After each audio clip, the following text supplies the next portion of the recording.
Hi, good day. This is Tara Saxick, and this class is EDU 665 at Liberty University, and I'm going to be presenting my student support proposal.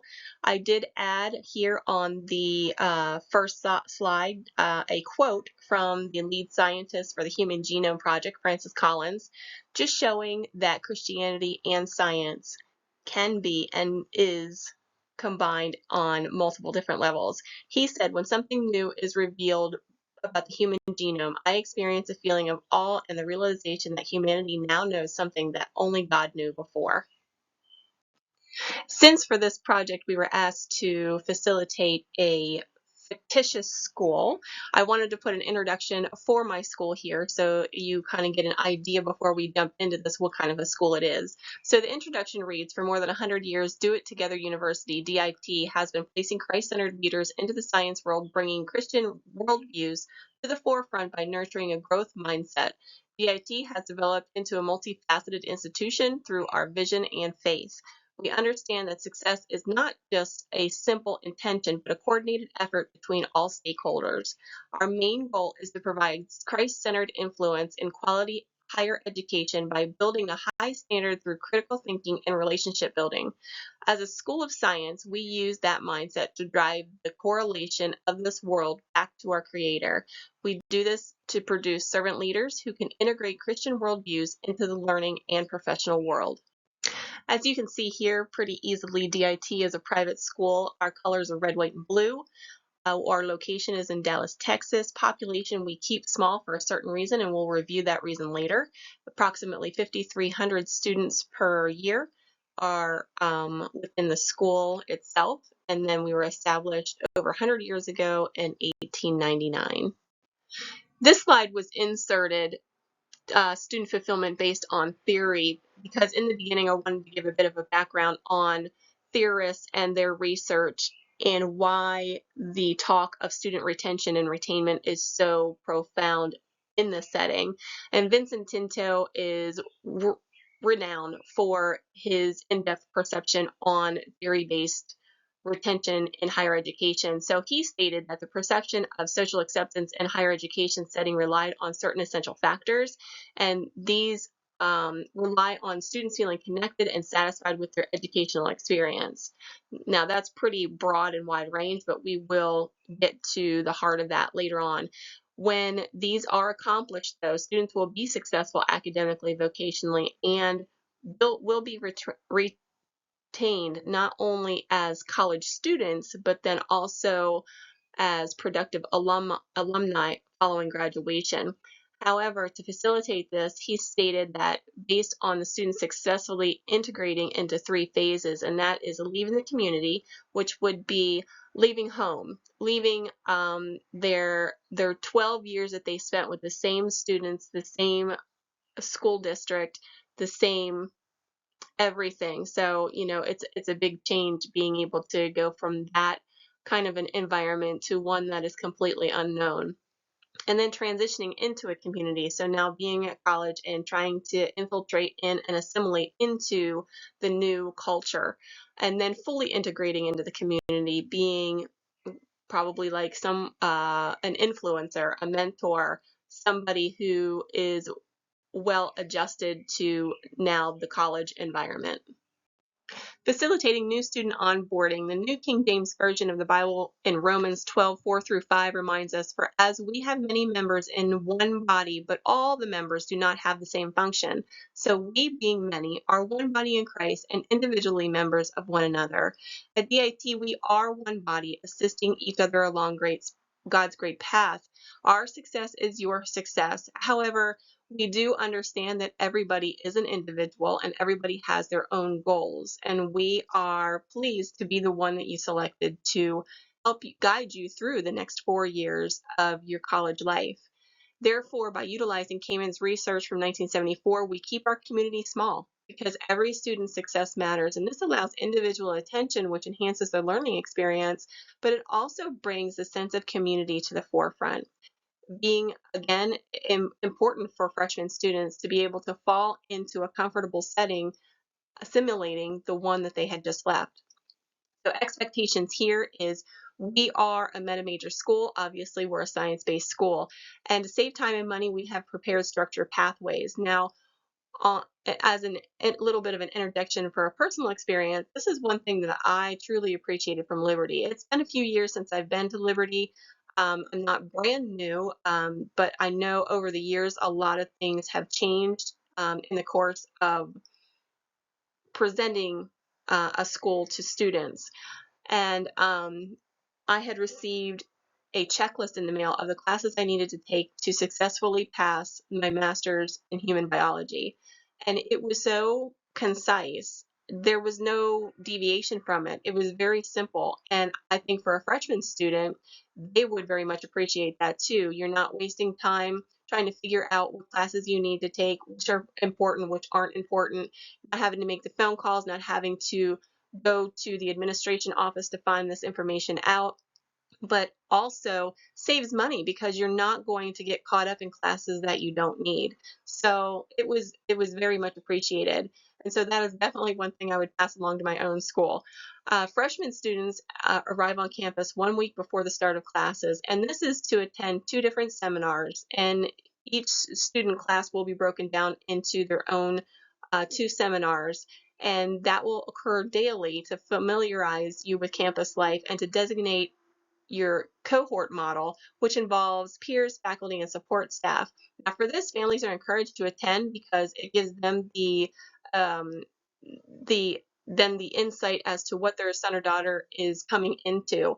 And our cohort model, again, is from a personal experience. When I went to nursing school, our entire curriculum was a cohort model. We were with the same faculty, the same peers, and the same support staff throughout the first 2 years of my nursing school experience. And it was like a raft. I heard somebody had said that. I think it might have been on one of the videos that you had selected for us to listen to. And it was, whenever they had said that, I was like, that's exactly what it was.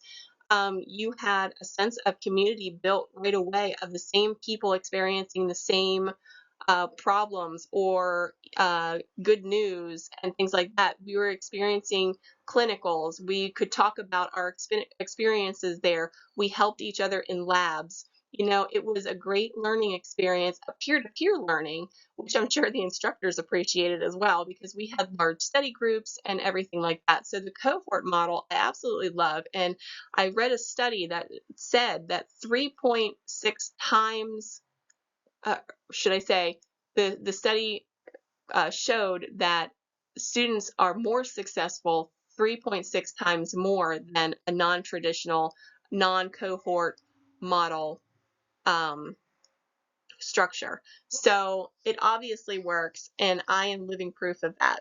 So on the last day before the start of the semester, students will be given a tour of the campus. Providing academic support. This is where we're going to find the Office of Student Support, which they house a lot of responsibilities, but it is very concise, but also very widespread. This is where the in-house and online writing lab will be. It's a free service where you can get comments or suggestions or even tutoring on your writing of papers. Ability-based groups. This involves placing students into informal groups based on their academic abilities. Now, it's not an actual full class that we have of this, but if the EAS team is alerted through a faculty member that there's a student struggling or something like that, then this will trigger the response, and they will be set in a mandatory small or ability-based group so that the help that they need so that they are successful in whatever category they're lacking in, they will be able to help them in that case.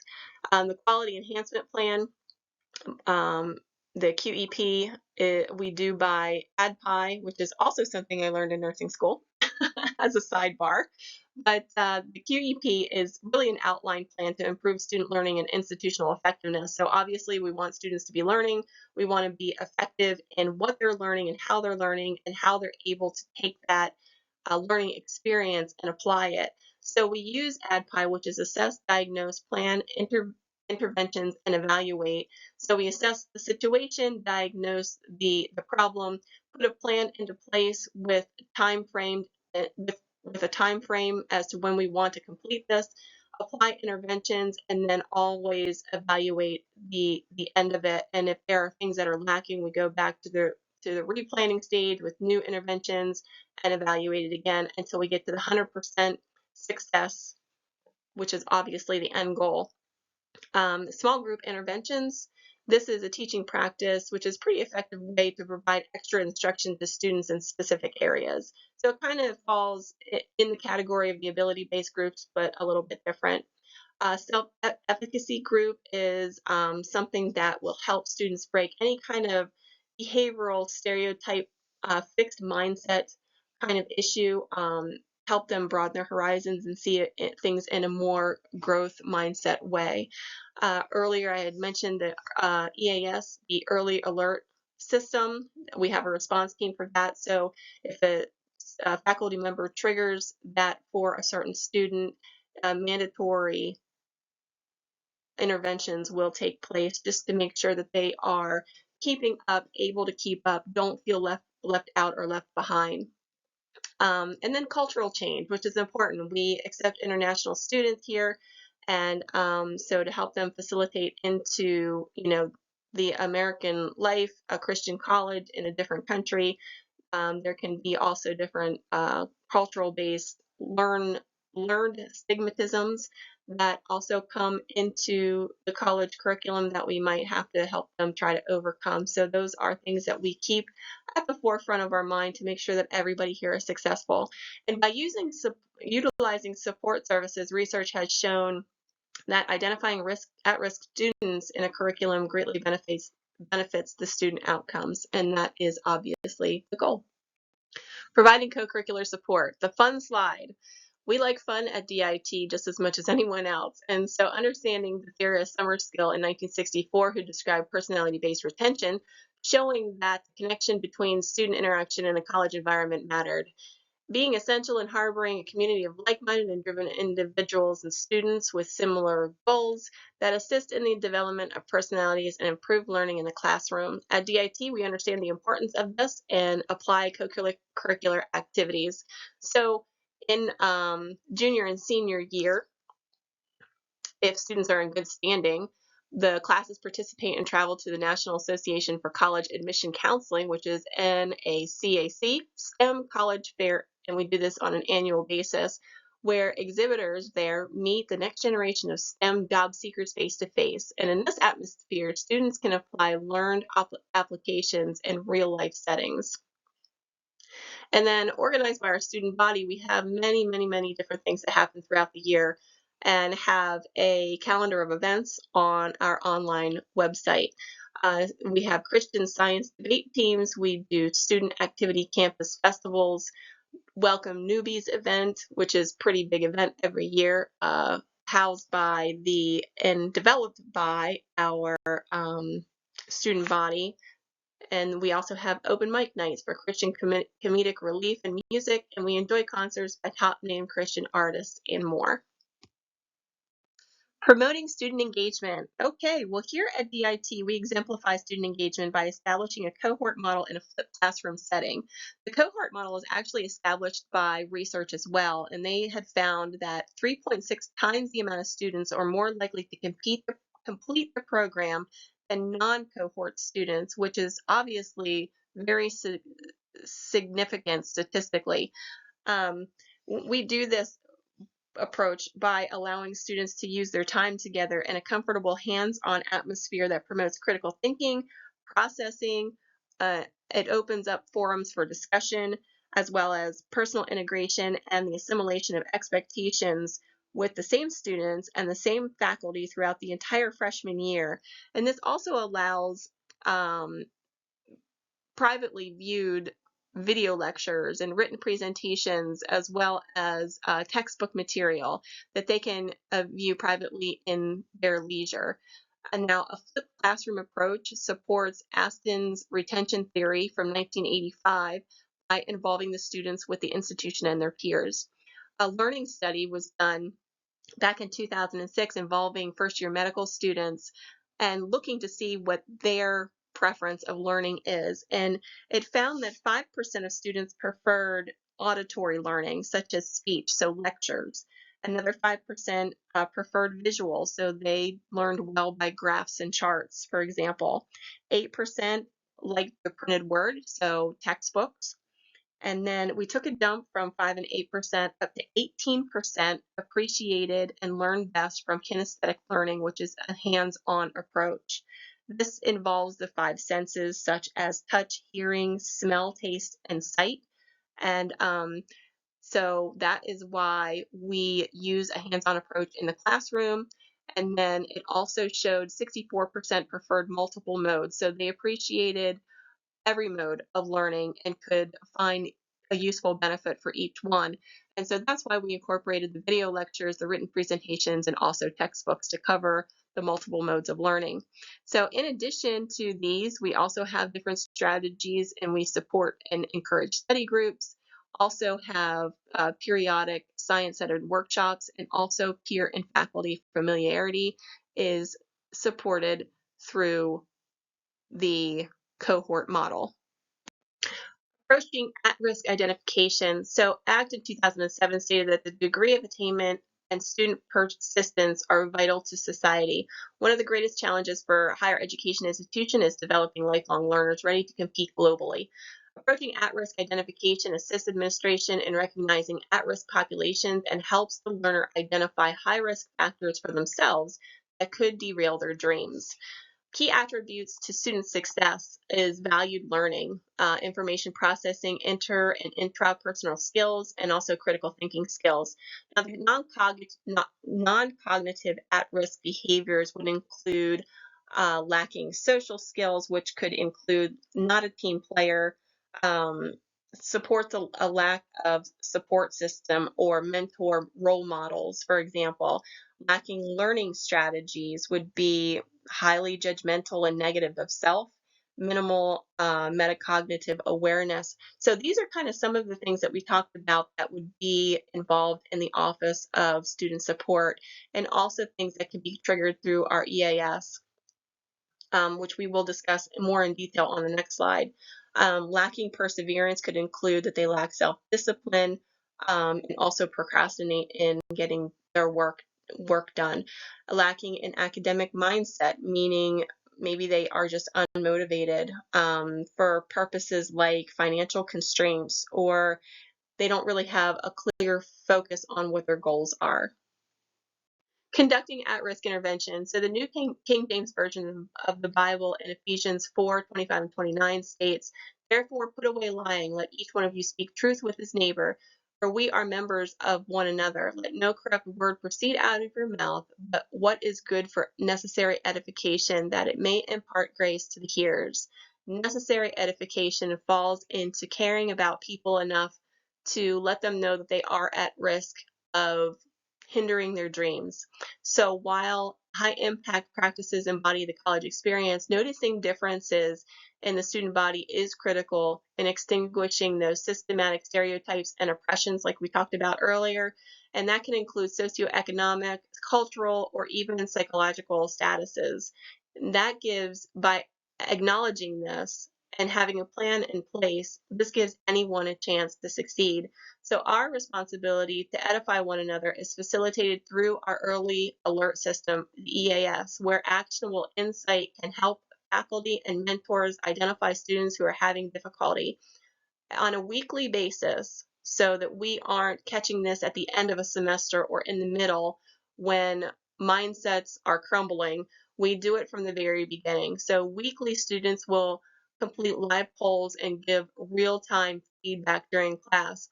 While providing teachers with real-time data, this will trigger mandatory student intervention programs through the Office of Student Support.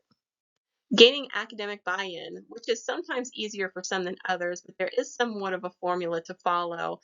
And the first would be finding a faculty influencer to champion the cause. Obviously, they're an influencer because people trust them, and they would be the key component to get the ball rolling. They could help you target a group that has the most to gain out of this, because then instead of just having one person, you have now a group of people that are behind your idea. But most importantly, and I feel, is involving the stakeholders in the decision-making process. And why this is because number one, you don't have all the answers. You're not going to be the expert of everything, and you need to have people who can you can gain additional influence from, but also gain leverage and individual strength and expertise from.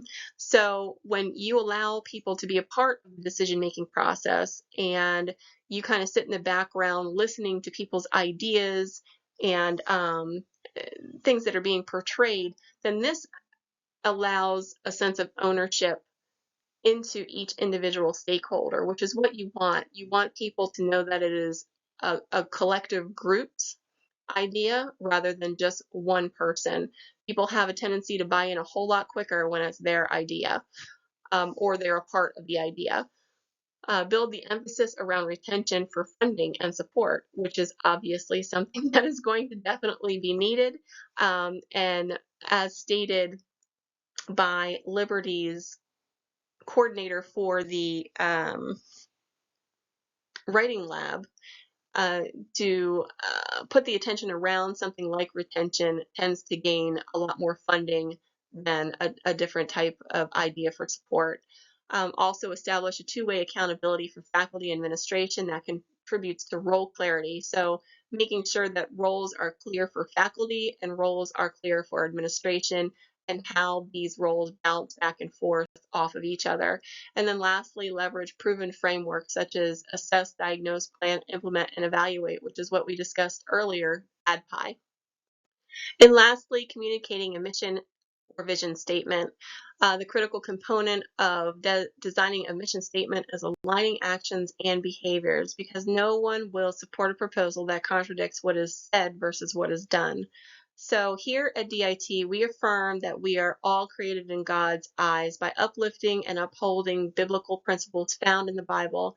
We promote transformational growth by engaging our college community while preparing students to live their fullest potential using Christian worldview concepts in school and beyond.